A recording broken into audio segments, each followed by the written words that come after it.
Bruchim haboim b'shem Hashem. What a wonderful schus it is for all of us to be involved in the entire world in the learning of Pirkei Avos. I would like to thank Torah Anytime for their magnanimous efforts lahagdil Torah la'adira throughout the entire world. Somebody asked me just the other day, what about supporting Torah Anytime? I asked the question to them, would you support Hatzalah? Hatzalah? Of course I would. I said to them, the same life-saving work that Hatzalah does, so does Torah Anytime. They have raised the bar. They have breathed in a Ruach Chaim to Klal Yisrael throughout the entire world. I would also like to thank that unbelievable organization that is very close to my heart, Chazaq. Chazaq does not stop day and night throughout the entire week. Never ever do they stop for a moment to spread Torah, to bring Torah to people that wouldn't have it, to make sure that every child, every boy is in yeshiva and every girl's in Beis Yaakov. They are tireless. They do their work completely lishma, with great mesiras nefesh. I cannot tell you what I have witnessed with my own eyes, what Chazaq has done in the world. May they continue, mechayel el choyel, mitoch chava.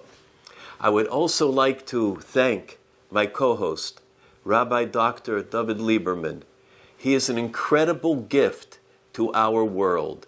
His scholarship, his sage advice, his personality, the way that he breaks complex inyanim down to very simple sound bites for all of us to be able to develop our own selves and to be better people. Our shir today is going to gear on Pirkei Avos, Perek Gimel, Mishnah Tes, the 9th Mishnah. Rabbi Yaakov said, Hamahalech baderech, the person is just walking on the road, umafsik mimishnasoi. They were learning, and then all of a sudden, just momentarily, they're mafsik, they interrupt their learning.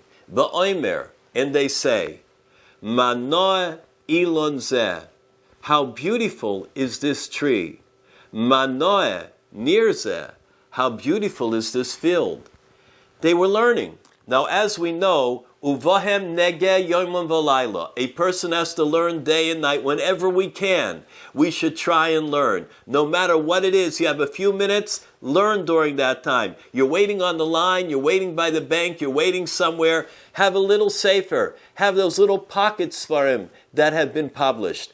Open it up and learn. In those 5 minutes, we don't know what a person could do. They once asked the Chasam Sofer, how did you become a Godel B'Yisrael? You know what he answered? I became a Godel B'Yisrael in just 5 minutes. Chasam Sofer, 5 minutes, that's all it took you? He says, no. Whenever there's 5 minutes, I got 5 minutes to kill. I got 5 minutes I'm just sitting around. 5 minutes I'm waiting for something to begin. During those 5 minutes, that's when a person should be oisek b'Torah. They should always have something that they can open up and review, something they can learn anew. This is something amazing. When I used to see the great Goyim, Rabbi Avigdor Miller, Zecher Tzadik Livracha, and he would come to a dinner on behalf of the yeshiva, he would always sit with a sefer.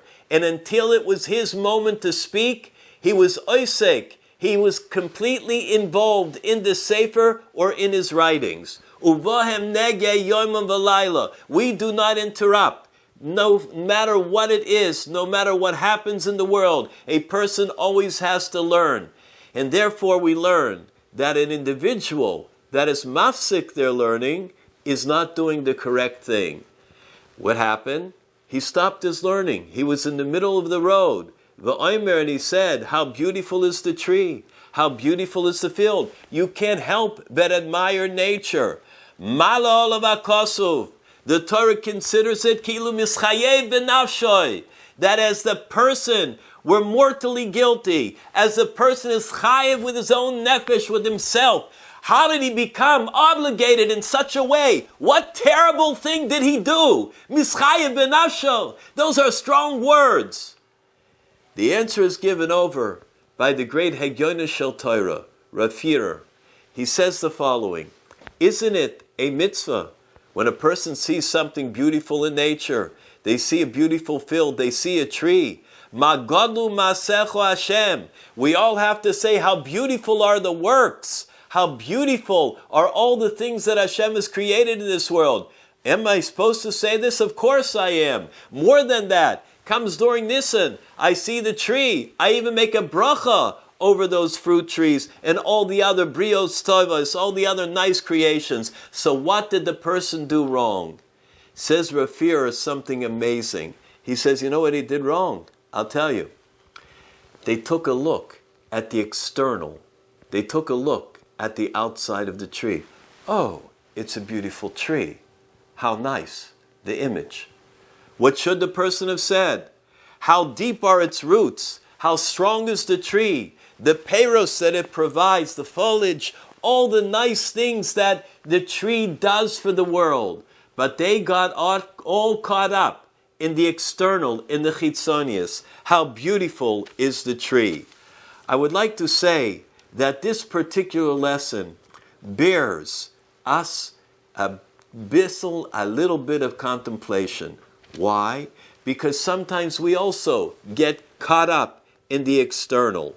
And we judge people, either by something external or by one incident, one maisa. Don't be fooled. You can never tell the true depth of an individual. B'tzedek tishpad amisecha. Judge, b'tzedek, your nation. Al todin es chavercha et shetegilim koim. Don't dare judge your friend unless you've walked in his shoes. Don't dare judge a person just because you think or you made up or it looks like. Don't ever be fooled. An individual that does that is over, they have transgressed a negative prohibition. When I see another yid, I have to try to think good. I have to try to think favorably. Even if I see the person and it appears as though they're not doing something correct, I got to be done in l'kav schus. Why? Because the Heilige Baal Shem Tov says that sometimes I will also need to be judged l'kav schus by the Borei Olam, by Hashem, by our Creator. And if I judge my fellow man l'kav schus, I judge them favorably, Hashem will see me and judge me favorably. Midah keneged midah. One turn for another. How careful a person has to be when we see others, not to jump to conclusions, not to say chas v'sholom, oh, I don't know if that person's for me. I don't know if I could relate. I don't know if that individual is good or not. How careful we have to be in life. And so, my good friend, Rav Bran from Monsey, told me over that he got a knock on the door on Shabbos. Shabbos, he was in the middle of the Suda. He opens up the door. There's a young man there.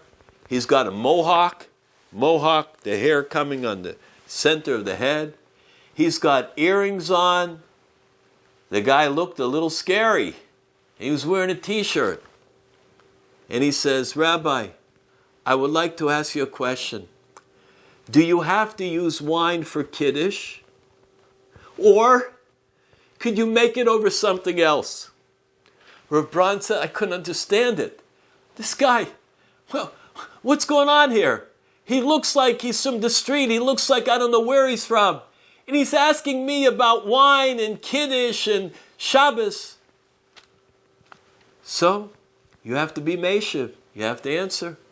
And he told him what could be substituted instead of wine. But he couldn't hold back his curiosity. And he asked the young man, tell me, you're making Kiddush every Shabbos? And he says, yes, I do. I know it probably looks like I don't, but I want you to know my parents are not religious, and they're a little bit against what I'm doing. Every Shabbos, they go to the beach.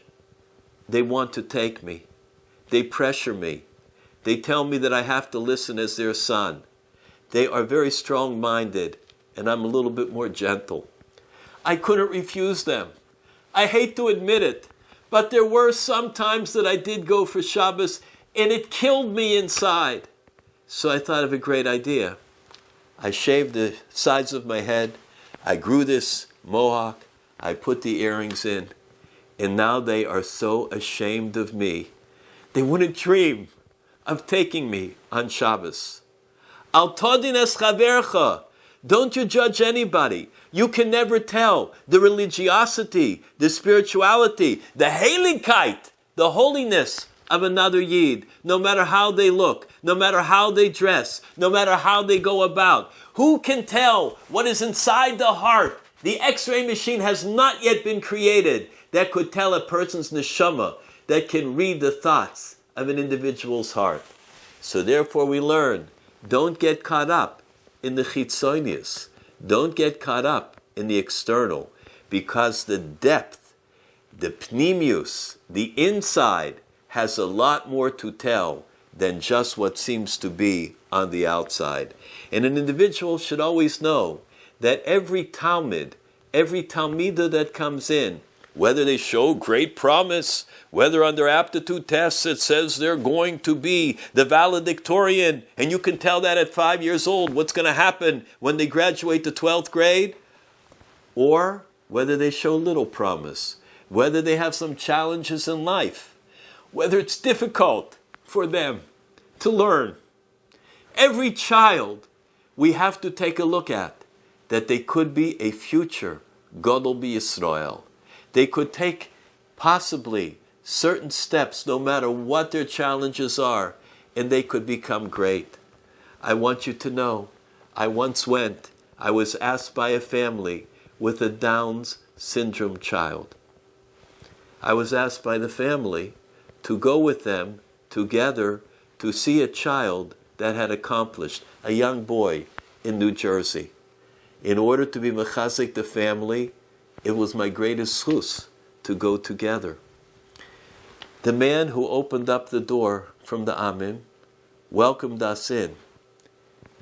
In a couple of minutes, he called his young son, the one who had the Down syndrome, and he told him, please come in. Son came in. I greeted him. Cute boy. He took us down into the basement. He opened up doors. There was a complicated picture, full size, of an airplane, but a cutaway so you could see the various parts of the airplane. He began to ask his son, could you tell me, what's this part called? The son knew. He went and started taking the parts of the engine. What is that part called? And the son knew. Then he went to a part in the middle. What is that part? And the son knew. I was amazed. But that wasn't it. Then he did it another time. And he said, this time, tell me in French. And he asked him all the various parts. Parts I don't know if I could remember. In English. Forget about French. And the boy knew every single part. Mi yodeya. Who knows the echolis, the explosive potential inside of a child? The child that didn't show much promise. Who knows what they could become? Who knows what will happen to the child, to the little girl, who maybe didn't have the greatest small time in the first and the second and the third grade, and they said that she needs help and we don't know and this and that. Edus Hashem namona, machkimas pesi. Tehillim, David HaMelech says different, machkimas. It makes us wise. It makes us understand. It makes us be able to plummet the depths. That is what we learn. That is our Torah. So everybody, every child, has the ability to become Mashiach Tzidkenu. Every child has the ability to steig according to their level. As we learn, for each child, we should understand what exactly is their secret. How do we bring out the best in them? That is our job. That is our job to find out, to get close to the child, to look close up. It's interesting, it says, K'mayim el aponim, kein levadam el adam, that we know that water is to a face, so is the heart of man to man.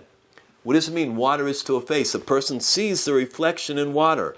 Ask the great tzaddik, Reb Simcha Bonim Pezhischa, if it wants to tell us about something you see the reflection in, why doesn't it use a mirror as an example? Why does it use water as an example? Why?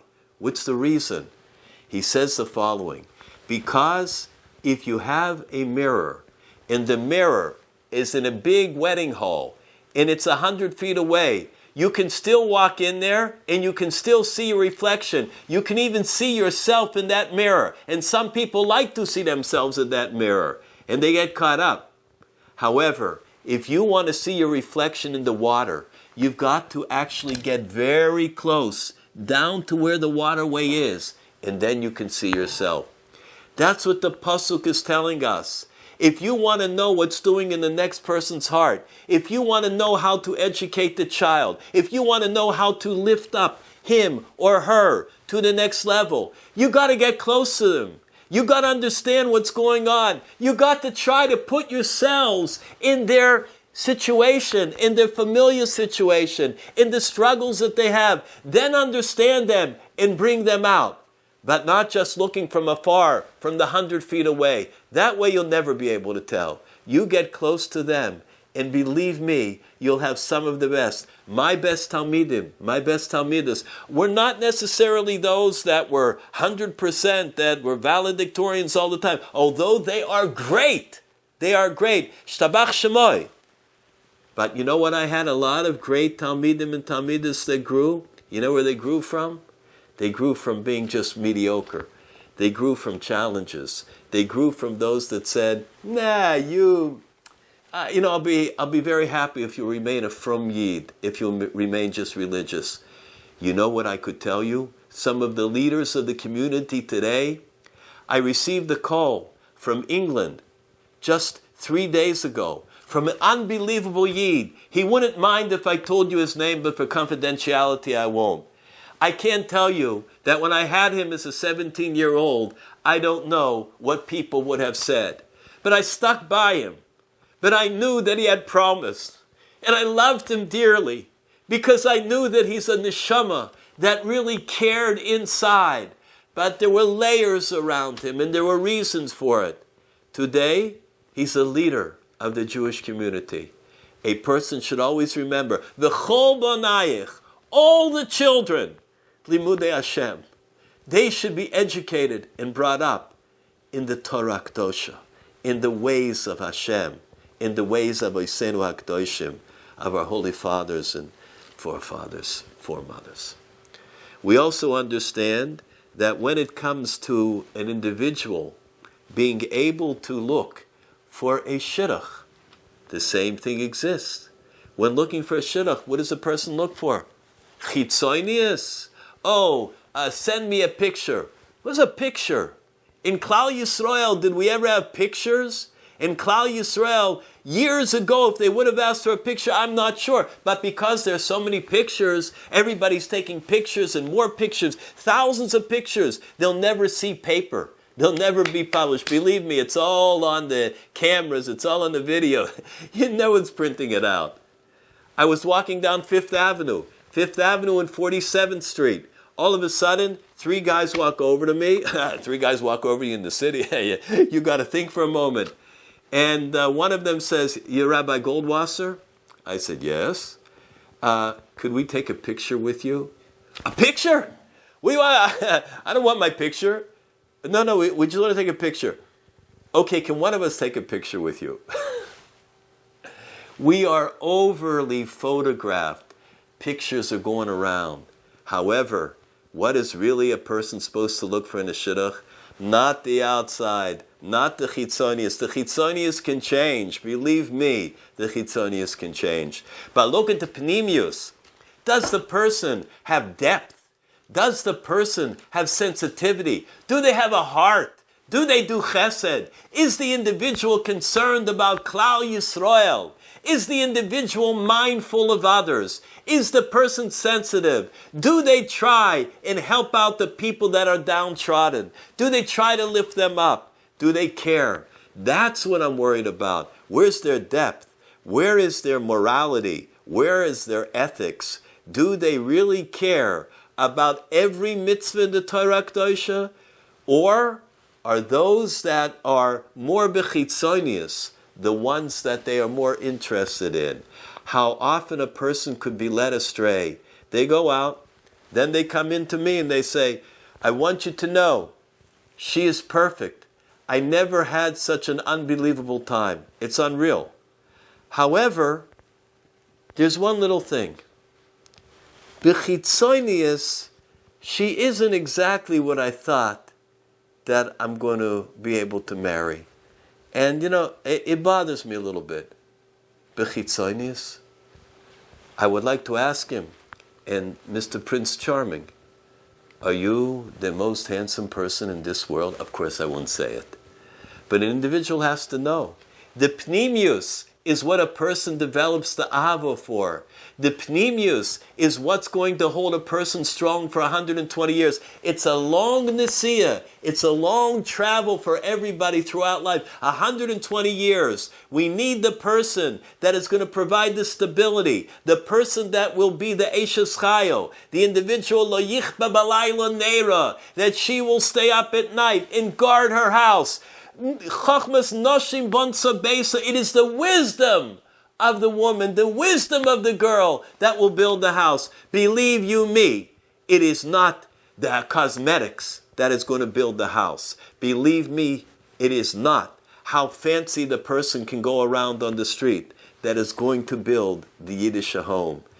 We have to know that if a person has someone of quality, of depth, if a person has somebody that they can say, this individual, I am proud of the pnimius of that person. That individual is on a higher level, and they're going to take me up to a higher level. That's when I would say, excellent, you've got your right choice. And so there was a young woman, and she told me that she's not going to go out with her person that she's been going out with any longer because there's a little bit of the chitzonius, the external, that she's not thrilled with. I said, how's the pnimius? She said, I never met someone who's so genuine. I never met someone who gave me compliments, genuine compliments. I never met someone that I respect his learning. He doesn't start off the date without either a devar halacha or a devar Torah, and then speaks about anything. I never met somebody like that. So I said, so why did you come into me? Well, I just wanted to talk with you. I said, would you like to give me, I should give the certification that you should stop? You told me such beautiful things about him. How could I? She said to me, well, would you meet him? I said, what would you like me to tell you? Oh, would the Rav meet him? I said I would be more than happy. I worked in the Agudas Yisrael, and the individual that asked me the question was going to bring the person on that day. But she came early. So she came inside the office, and then right outside there is like a sort of a waiting place, cordoned off. She came in to speak to me before he came about the shaila, about the shidduch. All of a sudden, there was a certain cleaning person, a woman, that feisty woman that didn't spare any words, would say whatever was on her mind. All of a sudden, while I'm talking to this person answering her shaila, the woman bursts in, the cleaning person, Rabbi, there's some guy outside, and believe me, he is some good-looking man. It was the person that she was going out with. He comes in. Indeed, what a wonderful man. She turned colors. She realized that she had made a mistake. What someone random from the street had to say. This man was a gem. She married him. She's probably one of the happiest people that I know. How careful a person has to be not to make the wrong decision. We also have to know that a lot of times when a person will be mesiach, will interrupt, as Rashi HaKodesh says, Kol hapaisek medivrei Torah, whoever interrupts their Torah, va'oisek bedivrei sicha, and begins just speaking general frivolous talk, Machilin oisol gachle resomim. They feed the person glowing coals. The reason is because there was ritzifus, there was continuity of ruchnius, of spirituality, and they broke the flow. And how often a person has to be very careful, no matter what we are doing, never to allow that great ruchnius to be interrupted in any way, shape, or form. How careful we always have to be to judge everybody with eyes of spirituality, with ruchnius eyes. How beautiful it is that that organization, Chickens for Shabbos, they don't take a look at anything in the entire world. They want to help anybody. Grushos, almonos, agunos. People that maybe don't have the best standing, that sometimes they're forgotten about. It shouldn't be that way. But let's face it, sometimes they are. And Chickens for Shabbos says, I will not forget. I will take care of them. Achenu kol beis Yisrael, hanasunim batzaro vashivya. It doesn't matter who they are. They are brothers, they are sisters. In the Rebbeim, the great Rebbeim, that do their work with Mesiras Nefesh, day and night, and the moros, the teachers that go and give their all to the Talmidas. How about their little children? Do they sometimes have to do with a little bit less? Chickens for Shabbos says, no, I won't have it. I want to make sure b'derech kavod, with dignity and respect, they have good food, they have clothing that is respectable, with an unbelievable organization.